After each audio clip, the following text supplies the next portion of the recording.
Blackstars the nye coach here me do nyame mo kofa Yesu Kristo mra ye belu su ma chechena when him say Blackstars 1992 ne benya da Ashanti group led by Kwesi Apia ye akanfo na ye wo krom han wo ye duabo ye ne yese Ghana when him dey tia Blackstars enye ye so da sesi amre ye wo mi I am telling you on authority ye Blackstars no the next 20 years ahead of us enye ye o patrol dem and they date to because your politicians, you know, at the Blackstars, you know, epe votes. So Blackstars is not playing for Ghana. Blackstars is playing for the politician. And in 1992, about the saying Abedi Pele, Alpha Captain's Band, you know, Amba, Aneta Abedi Pele, Alpha Badge, you know, Amba Kwesi Apia. That time, the Rollins, I know he a president. Any Mensah.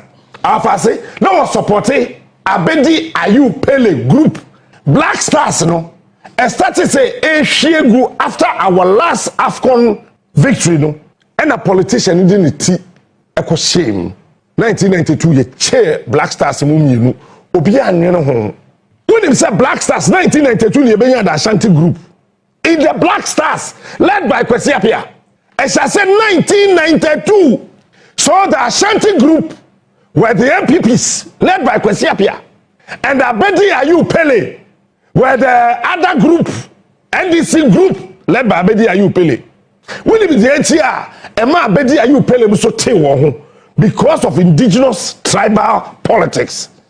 Edu baby, na kamfo na bo Blackstars no, and disrespected Abedi Ayew Pele so eteni.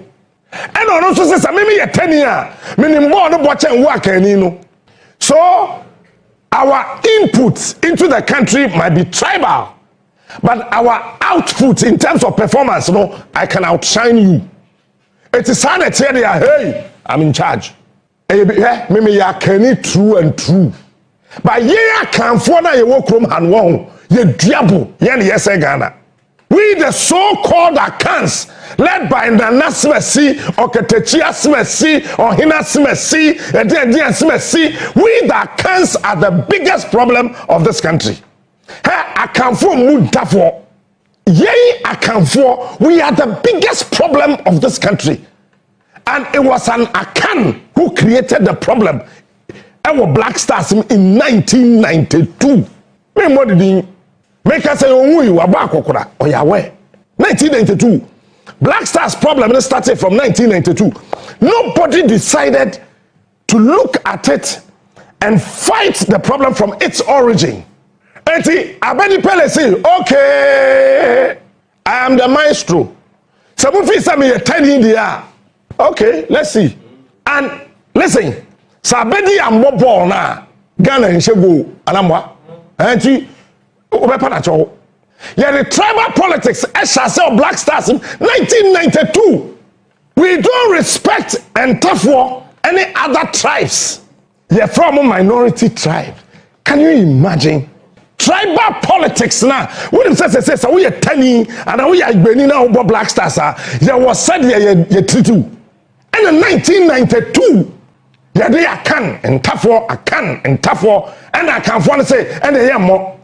Abedi Pele so say okay and yes I tell their captain so the oboa boso munya yenya pani bia ntimi antena krum ha and resolve that matter yenya pani bia wo krum ha and say tribal politics tribal bigotry ewura Blackstars afase obi anfi yen akamfo no we are the biggest problem of this country.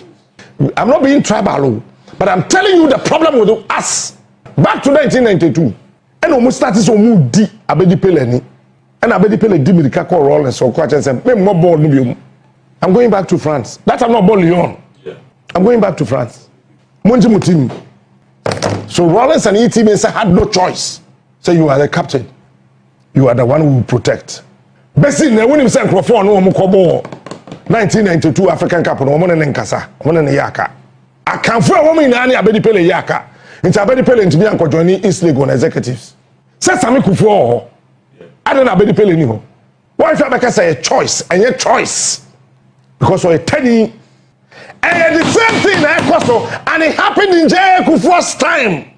Germany 2006 answer na ye beko no and tafwa na wo team ni mu ene a befa wo mebi mprai obi ankosra won but opiemu etina play nim fi yakọ London akohwe Michael his last name here then Essien on the Jujonu on the Abudu on the Sadiq eti President Kufuor ko London akosra Makelesen mwa Ali Jara opra e hwan akosra no because o tani Ali Jara prayer no obi ani wo akosra no president bi anko former president bi anko former vice president bi anko because Ali Jara oye tani onya kani Blackstars dey coach o he mi do nyame mo ko fa Yesu Kristo mra ye belusu ma chechena he mo pa mo ko appoint Yesu mo ni Nyankopon ko negotiate no nsamra biom makese ni nya person ku for net we otra plane nim fi ha ko London ko san na agila Ali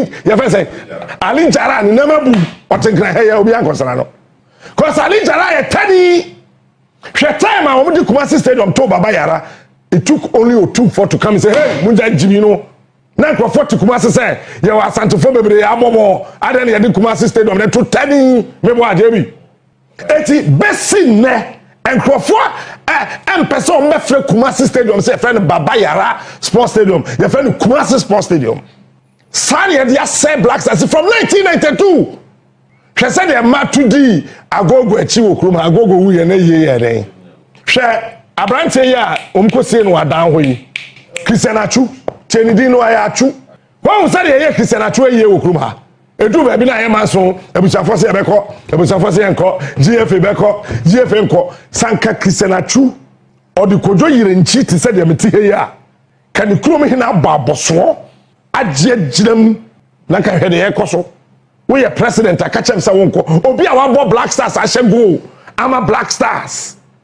Now who president be in the year no 1 year what you want them no 1 year what you want them onya keni yet to grow on here tribal politics where tani where ibeni where tani where ibeni eti when yetimi ahwe dia seb Blackstars na bushia for some betie mi a politics na where football no eti otrado bye bye ye ja kwan ewie. But the chance whosoever is coming ought to be your we.